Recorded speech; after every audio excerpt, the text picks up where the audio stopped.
My favorite Florida expert, he's a fan of Auburn hiring Larry Scott.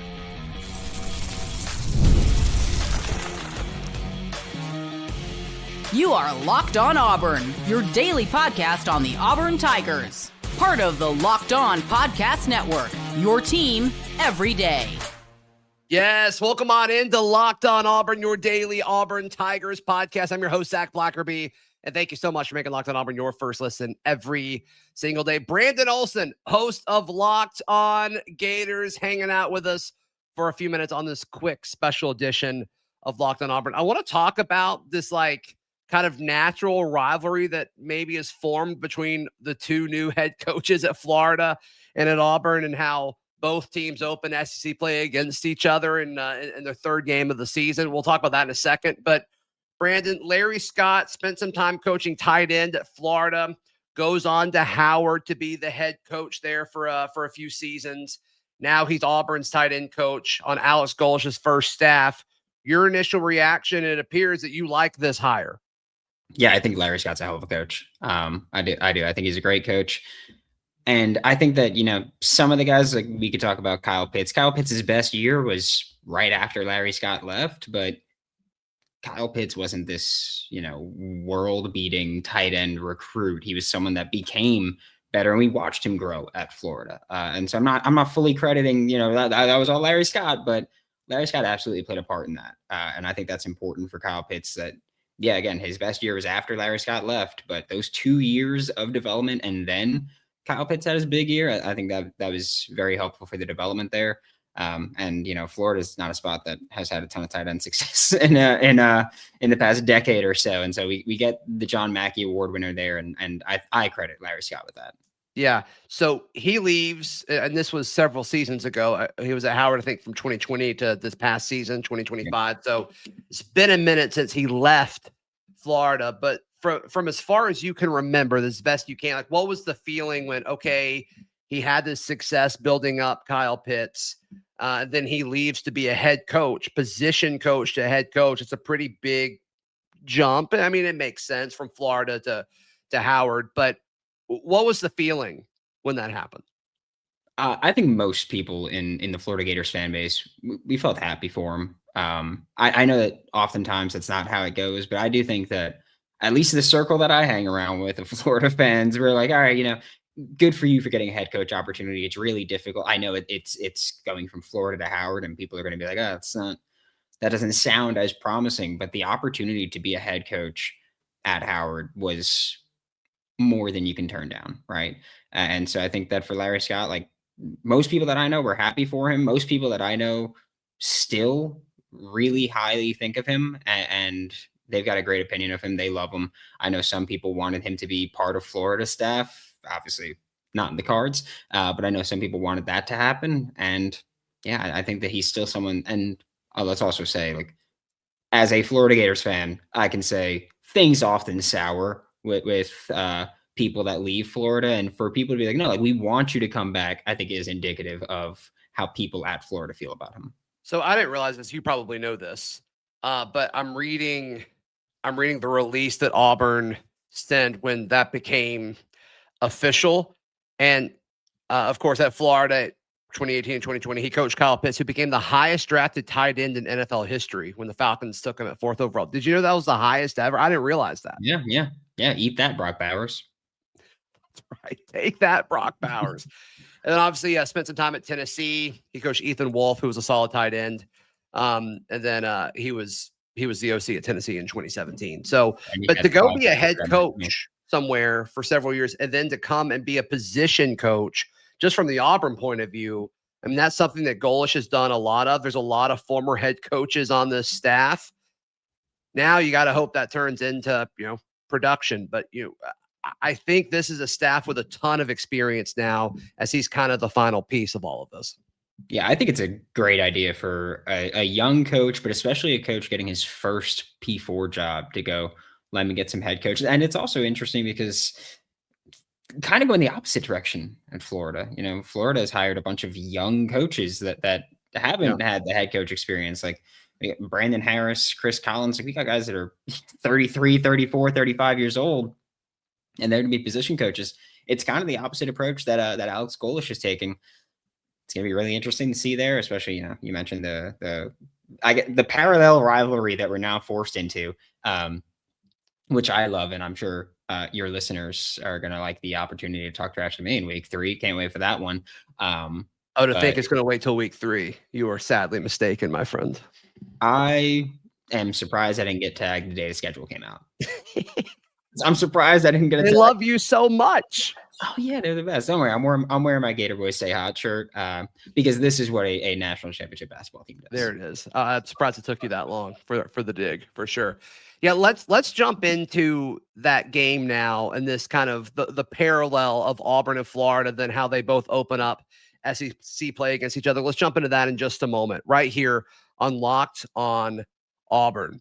Today's show brought to you by our friends at Omaha Steaks. We all love boxes of meat, especially Omaha Steaks. It's the highest quality meat. And look, the holidays are here, and whether you're hosting family or planning the perfect gift, you're just trying to keep things simple and delicious, Omaha Steaks, making it easier than ever. From effortless holiday entertaining to unforgettable gifts, Omaha Steaks delivers the world's best steak experience straight to your door. And what makes it even better? Well, with Omaha Steaks, you always know exactly what you're getting. USDA certified tender steaks, premium protein. I love the gourmet sides and decadent desserts that make anyone feel appreciated. So save big on gourmet gifts and holiday favorites with Omaha Steaks. Visit omahasteaks.com. And for an extra $35 off, use code COLLEGE at checkout. I know it works because I did it like 3 or 4 days ago. Terms apply. See site for details. That's omahasteaks.com. Use promo code COLLEGE. Today's show also brought to you by our friends at Game Time. The World Cup is coming back to North America for the first time since 1994. And with 48 teams for the first time ever, it's going to be massive. And you're like, man, I can't get tickets for that. It's impossible to get tickets for that. Wrong. That's why Game Time is clutch. Finally giving fans a real advantage when it comes to snagging seats. Yes, the view from your seat experience in the app is great. Yes, the price match guarantee, all of it. You can set alerts. I mean, it really gives you the leg up in getting these tickets to these must-see events. Take the guesswork out of buying tickets with Game Time. Download the Game Time app, create an account, use code LOCKEDONCollege for $20 off your first purchase today. Brandon Olsen, host of Locked On Gators, hanging out with us. Yeah, you and I talked throughout this coaching speculation period that there were a lot of similarities between Summerall and Golesh. There's just one's an offensive guy, one's a defensive guy. And the reason I had Summerall higher than Golesh on my list is because Summerall had just done it at 2 other places. Like did it at Troy, did it a little bit more of a step up at Tulane, while Golesh, smaller sample size, but still productive, and was tasked with a little bit of a different thing. Like Summerall had programs that were already in a good spot, and he made them better or at around the same spot. With Tulane, for sure. Troy, I think we can have a little bit of a debate there. And then with Golesh going to South Florida, kind of, absolutely turning that around. So it's interesting. And then the SEC is like, oh, hold on. We're not done. We're not done. You guys, both these coaches will play their first SEC games against each other in Jordan-Hare Stadium in week 3. Yeah. It's going to be one hell of a time. And we were in the same boat with Summerall and Golesh, top G5 coaches available, or G6 coaches available. I think publicly, I was just like, you know what? If you want to go an offensive guy, go Golesh. If you want to go a defensive guy, go Summerall. I think either of those guys, you're getting someone who wins. And more importantly, absolute psychopath. Absolute both sides, right? Like Summerall is just a lunatic. He comes in. I mean, he almost dropped an F-bomb at his introductory press conference. He goes, we're going to score points. We're going to score points. And then Alex Golesh, of course, Russian-born, Brooklyn raised. Gotta love him. That man is ready for anything in the SEC. It's the first time the Auburn video team has had to do some censoring while talking. Definitely noticed that. Yeah, and hey, if you win football games, I think anybody will deal with it, right? 100%. I don't think anybody will be too upset if you cuss a little bit if you win. And like John Summerall, his introductory press conference, he said, "Winners win. I'm a winner. We're gonna win." And like that stuff was, for a fan base, Florida did not take kindly to the John Summerall hire when it was announced. 30 hours later, he had his introductory press conference, and everyone's like, I'm ready to die about him right now. And that was kind of the way it changed. Getting a lunatic helps in the SEC. You got to do it. You got to have just someone that got the right amount of crazy. Yeah. So, I mean, we've talked about how the staffing is a little bit different as far as strategy. Both make sense, but they are different. Now it's going to be a bit of an arms race, right? I think both of us kind of had similar thoughts about the respective rosters last year. I think both of us think the rosters for our schools was better than the amount of wins that they won last year. And a lot of that was attributed to coaching, almost all of it attributed to coaching. And so now it comes down to, okay, can you hold on to guys? As we've discussed this, like DJ Lagway, the most notable departure for Florida. Seems like they've already got plans in place for other guys. We'll see what happens there. Auburn's still waiting for, they've got 3 or 4 guys at the top of the roster where we're kind of waiting on. They've lost some pieces for sure. But it's going to be an arms race between these two programs, I think. And I'm fascinated to see if they go after the same guys. Look, Golesh brings like half of the USF, program with him, right? And then also continues to hire people that have ties to the state of Florida, whether it's Larry Scott, whether it's DVD.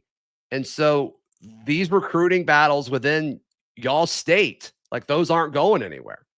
Yeah, I also like that you keep using arms race. We got a Russian and an American there. We're just gonna keep going. How about that? So we got to look at the parallels. It's always going. But it's really interesting to just look at how that coaching staff, how they're building and how it's different. Because also, like I've said this before, I think that the approach that John Summerall is taking is just get good football coaches. Like I know that people want to hear, oh, he's known for recruiting, he's known for developing. I really think that John Summerall's approach is just like, I'm going to get good football coaches. Yeah. We're going to win games early, and that will help us with recruiting. That will help us with NIL. That will help us with everything. Just establish winning, which interesting approach. I think we've kind of shifted now in college football to just get guys that win, right? Like Kurt Signetti, Bob Chesney, John Summerall, Alex Golesh fits there as well. Like he wins football games, and Alex Golesh also. Well, and I think the talent discrepancy has gone away with the portal and NIL. Like your ability to recruit, it's still important, especially at the top, right? Like with these 5-star guys, like you need to get them because everybody's going to throw money at those guys. It's like you need that. But I think most of those guys that aren't in that top 10% of players, I think most of it is just like, okay, you've got to get guys that fit your system and you've got to be able to coach and develop. And both Auburn and Florida did not have that part of it. They could get guys there because at Auburn and at Florida, you should be able to recruit, especially now in this NIL era. You should have front offices that can bring those guys in. Now, do I think these assistant coaches can recruit? Yes. And both of these staffs, absolutely. But I do think it matters less than it used to. Yeah, absolutely. I think that you'll see more of that going on. You'll see just again like coaches establishing the tone of things. And like the report that came out, I think it was On 3 that put it out with Florida and DJ Lagway, is that basically the staff came to Lagway and they were like, hey, what are you about? Who are you? Like as a player, who are you? And the response was to enter the transfer portal, I guess. So like you got your answer. There have been quite a few people that I've heard outright, Amir Jackson, tight end that entered the portal out of Portal, Georgia, ironically enough. I was told Amir's not vibing with Buster Faulkner, offensive coordinator. And so he's out, and Buster's known for being a hard, as a coach. And so things like that, just, it's how it works, but it's also, it's the culture changing. Like Florida had kids could do a bunch of things, get away with it and call it a day and lose games. And you can go, well, as long as you played hard, that's all that matters. It's not acceptable anymore. And I think, and that's what Auburn fans have heard for the last few years. Like we're close. We're close. We're so close. I know y'all hate hearing it, but we're close. Yeah. Like we do hate hearing it. And then as soon as Golesh is hired, there's an interview of him with, I think it was Jim Rome, where he's asked about the close loss at South Florida against Bama. And he's like, yeah, close losses are for losers. It's like, yes. Yes, that's what we need. Dang it. Yeah. I mean, Billy Napier used to do, we're real close to being dangerous Florida was 3-1 with losses to USF at home, LSU on the road, Miami on the road. And Billy Napier goes, I mean, we're a half dozen plays away from being undefeated. And it's like, okay, but guess what? You're not at all. like you got destroyed. A lot of people are that way, actually. Thanks. Yeah. It's crazy how that works. So it's just nice to have coaches that are flat out ass kickers, right? Like that's the only way I could describe them. They're psychos. I love it. And I think both programs really did need that culture shift from two guys who were pretty opposite with you for sure. Yeah, right.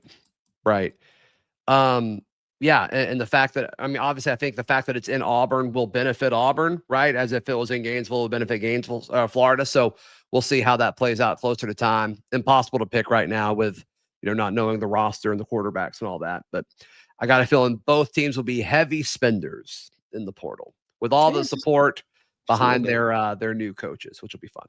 Just a little bit. Yeah, I hope so. Brandon Olsen, how can people check out everything you've got going on? Locked On Gators every single day. Just go check it out. We're there. We're talking. We got DJ Lagway in the portal. Let's have fun. Yep. Same place. You can find Locked On Auburn. Locked On Gators is there for sure. Please like the video. Please subscribe if you're tuned in on audio. Please subscribe and leave us a review. It would help us out a ton. We'll see you next time. This has been Locked On Auburn.